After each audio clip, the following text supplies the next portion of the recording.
मित्रांनो नमस्कार. प्रत्येक माणसाच्या आयुष्यामध्ये चढउताराचे प्रसंग येत असतात. यश आणि अपयश हे एकापाठोपाठ एक येत असतं. अनेक मोठ्या लोकांची चरित्र जर आपण पाहिली तर आपल्या असं लक्षात येतं की त्यांच्या आयुष्यामध्ये अनेक मोठमोठी संकटं आली. त्यांनी त्या संकटावर मात केली, प्रसंगी संकटांना वळसा घातला आणि मार्गक्रमण करत राहिले आणि त्यांच्या आयुष्यामध्ये ते यशस्वी झाले. छत्रपती शिवाजी महाराजांचं चरित्र जरी आपण पाहिलं तरी त्यांच्या आयुष्यामध्ये प्रत्येक यशाच्या बरोबर एक दुःखाची किनार किंवा एक संकट आलेलं आहे. या संकटावर मात करत ते पुढे जात राहिले. स्वराज्याचा, जनतेचा, इथल्या रयतेचा विचार करत राहिले आणि त्या विचारातून पुढे प्रत्येक कार्य जनतेसाठी करायचा त्यांनी प्रयत्न केला, रयतेसाठी करायचा प्रयत्न केला आणि छत्रपती शिवाजी महाराज हे नाव अजरामर झालं. त्याचबरोबर इतर अनेक लोकांची चरित्र जरी आपण पाहिली तरी आपल्या असं लक्षात येतं की आयुष्याच्या वेगवेगळ्या टप्प्यावरती त्यांच्या समोर मोठमोठी आव्हानं आली, संकट आली. त्या संकटावर त्यांनी मात केली आणि पुढे जात राहिले, योग्य दिशेने प्रयत्न करत राहिले आणि त्यांच्या आयुष्यामध्ये ते यशस्वी झाले. आपण सुद्धा आपल्या आयुष्यातील संकटांना न डगमगता पुढे जायचा प्रयत्न केला पाहिजे. तसं जर केलं तर यश आपल्यापासून दूर राहू शकत नाही. जॉन डाल्टन नावाचे एक जगविख्यात शास्त्रज्ञ आहेत. या शास्त्रज्ञाच्या आयुष्यामध्ये एक फार मोठी अडचण निर्माण झालेली होती. शालेय जीवनामध्ये त्यांनी न केलेल्या चुकीची शिक्षा म्हणून त्यांना शाळेतून काढून टाकण्यात आलं. आणि एवढंच नाही तर पुढे त्यांनी दुसऱ्या संस्थेमध्ये शिक्षण घेण्यासाठी प्रवेश घेण्याचा प्रयत्न केला. त्या ठिकाणी सुद्धा त्यांनी न केलेली चूक त्यांच्या मार्गातील अडथळा बनली आणि अनेक संस्थांमध्ये त्यांना प्रवेश नाकारला. असं असूनही त्यांनी महत्प्रयासानं एका संस्थेमध्ये प्रवेश मिळवला, शिक्षण पूर्ण केलं, संशोधनामध्ये स्वतःला झोकून दिलं आणि आज ते जगातील एक अजरामर संशोधक म्हणून त्यांच्या निधनानंतर शेकडो वर्षांनीही आपणा सर्वांना ज्ञात आहे. वॉल्ट डिस्ने, त्याला तर अगदी शिक्षण घेण्यापासून प्रत्येक गोष्टीमध्ये अडथळा निर्माण झाला. त्याच्या वडिलांचाच त्याच्या शिक्षणाला विरोध होता. अशा परिस्थितीत त्याने कष्ट जास्त घेतले, पैसे जमा केले, त्या पैशातून त्यांनी शिक्षण घेतलं. शिक्षण घेऊन नंतर पुढे व्यवसाय सुरू केला. व्यवसायामध्ये दिवाळं निघालं. दिवाळं निघाल्यानंतरही हा माणूस डगमगला नाही. पुन्हा नव्यानं भरारी घेतली आणि डिस्नेलँडची निर्मिती केली. या डिस्नेलँडच्या माध्यमातून आज जगातील प्रत्येक देशात आबालवृद्धांना डिस्ने, वॉल्ट डिस्ने हे नाव सुपरिचित झालं. तर प्रत्येक माणसाच्या आयुष्यात असे प्रसंग येत असताना ज्या वेळेस माझ्यासारख्या माणसाला आत्महत्येच्या बातम्या वाचायला मिळतात, ऐकायला मिळतात, त्यावेळेस खूप दुःख होतं. आपल्याला मिळालेलं जीवन, मानवाचं जीवन हे खूप सुंदर आहे. ह्याचा म्हटलं करायचं जर ठरवलं तर खूप सुंदर उपयोग करता येऊ शकतो. जगामध्ये असंख्य लोक दररोज जन्माला येतात. प्रत्येकाचं आयुष्य हे वेगळं असतं. प्रत्येकाच्या रचना वेगळ्या असतात. प्रत्येकाचे विचार वेगळे आहेत, मतं वेगळी आहेत. असे प्रत्येक व्यक्तीकडं वेगळेपण असतानाही आपण समाज म्हणून एकत्र राहतो. या समाजात राहत असताना, वावरत असताना ज्यावेळेस विद्यार्थी पेपर अवघड गेला म्हणून आत्महत्या करताना बातम्या वाचायला मिळतात, ऐकायला मिळतात, रॅगिंग सारख्या घटनांच्यामुळं कोणीतरी आत्महत्या करतं किंवा जीव देतं, त्यावेळेस खूप खूप खूप यातना होतात.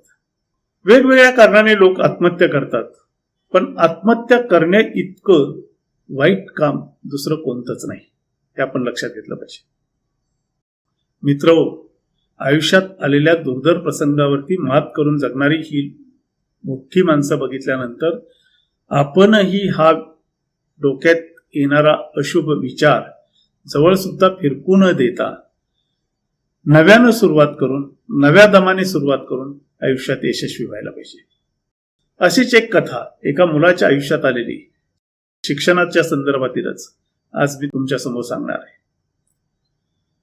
इंग्लंडमधली एक शाळा, त्या शाळेमध्ये शिकणारा मॉन्टी जोन्स नावाचा एक विद्यार्थी 6वीच्या वर्गात. तो शिकत असताना त्याच्या शिक्षिका ज्या होत्या त्यांनी भाषा विषयामध्ये आपल्याकडे जसा एक निबंधाचा विषय असतो तसाच तिथेही निबंध होता, मी कोण होणार. प्रत्येक जणाने आपापल्या कुवतीप्रमाणे, आपल्या समजुतीप्रमाणे निबंध लिहायला सुरुवात केली. कोणी मी डॉक्टर होणार लिहिलं, कोणी इंजिनियर होणार लिहिलं. ज्या ज्या मुलांनी जी जी क्षेत्र पाहिलेली होती त्यातली त्यांना जी भावलेली होती त्या क्षेत्रात आपण पुढे करिअर करणार असल्याचं त्यांनी लिहिलं. मॉन्टी जोन्सनेही निबंध लिहिला.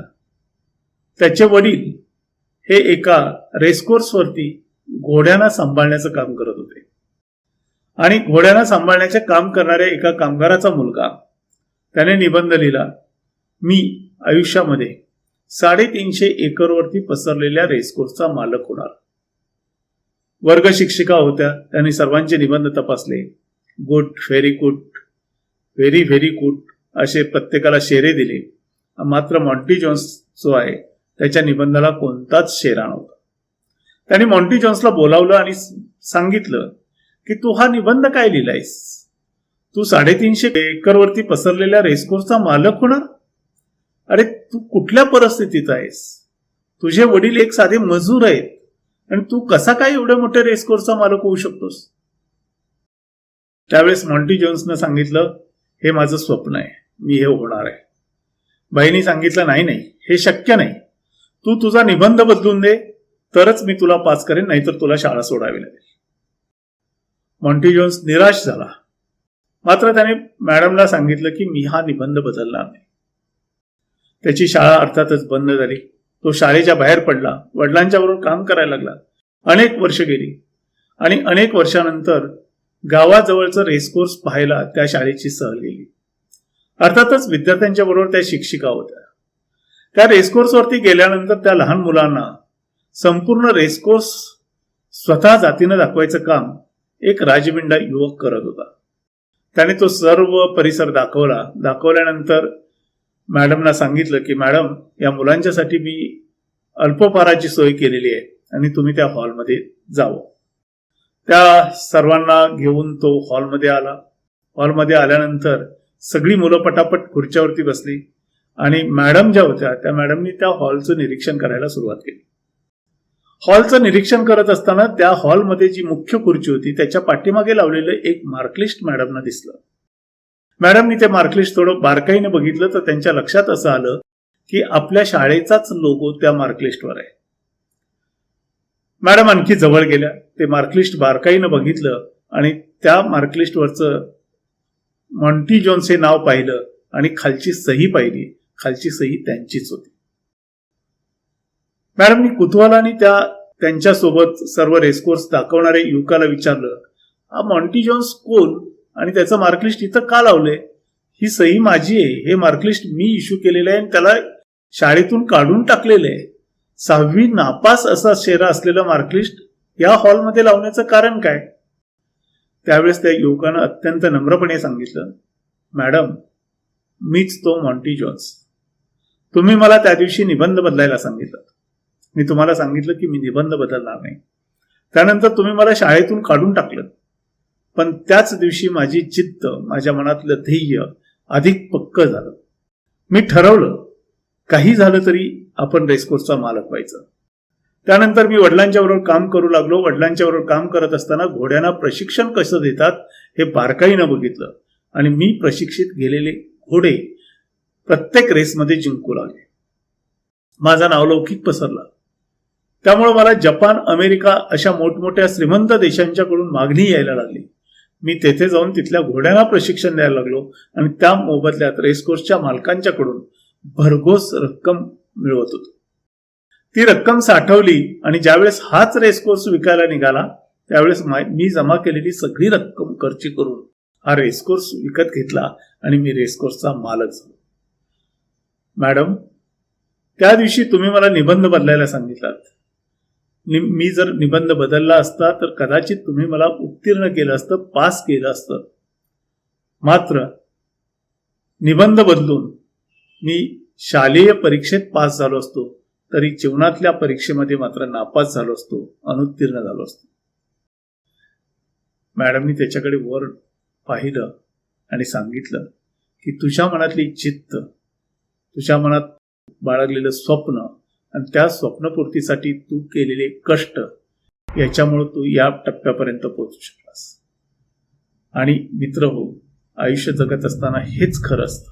आपण काय व्हायचंय हे आपल्याला पक्क ठाऊक असेल, आपल्या आयुष्याचं इप्सित आपल्याला काय साध्य करायचंय याची कुणगाट जर आपल्या मनाशी बांधलेली असेल आणि ते साध्य करण्यासाठी जर आपण मार्गक्रमण करत असू, आयुष्य जगत असू, तर निश्चितपणे बाकीचे विचार आपल्या मनातून दूर व्हायला हवेत. बाकीच्या विचारांनी आपण चलविचल होता कामा नये. आपण जर आपल्या ध्येयाप्रती, ध्येयाबद्दल कायम विचार करत असू तर आपल्या मनात अर्थातच बाकीचे विचार येणारही नाहीत, किंवा आले तरी त्यांची तीव्रता, दाहकता एवढी मोठ्या प्रमाणात नसेल. अपयश तर प्रत्येकाच्या वाट्याला येतं. प्रत्येकाच्या आयुष्यात संकटाची क्षण येतात. प्रत्येकाच्या आयुष्यात अपयशाचे क्षण येतात. म्हणून प्रत्येक जण जर जीव संपवू लागला, प्रत्येक जण जर माघार घ्यायला लागला, खचून जायला लागला, निराशेच्या गर्तेत जायला लागला, तर खरंच खूप कठीण होऊन बसतं. म्हणून आयुष्यामध्ये प्रसंग कुठलाही असो त्याला धीराने तोंड देणं आणि आयुष्यामध्ये आपण जे इप्सित साध्य करणार आहोत अशी मनाशी कुणगाट बांधलेली आहे, त्या दिशेनं जाण्याचा प्रयत्न करणं हेच खऱ्या अर्थानं जगणं असतं. त्यातूनच खऱ्या अर्थानं माणूस घडत जातो. त्यातूनच खऱ्या अर्थानं माणूस आपल्या यशापर्यंत जातो. आपणही आपल्या आयुष्यात एखाद्या पायरीवरती अपयश आलं म्हणून डगमगून न जाता, त्याबद्दल जास्त विचार न करता पुढे जायचा प्रयत्न केला पाहिजे. तसा प्रयत्न केला तर निश्चितपणानं आपण यशापर्यंत जाऊ. एडिसनच्या बाबतीतलं एक उदाहरण सर्वांना माहित आहे. एडिसनने 1000 प्रयोग केल्यानंतर त्याला बल्बचा शोध लावता आला. त्यावेळेस पत्रकारांनी त्यांना प्रश्न विचारला होता की 999 प्रयोगामध्ये तुम्हाला बल्ब बनवण्यात यश आलं नाही, म्हणजे ते प्रयोग निरर्थकच की. त्यावेळेस एडिसन यांनी दिलेलं उत्तर फार महत्वाचं आहे. त्या 999 प्रयोगांनी मला शिकवलं की बल्ब कसा बनत नसतो.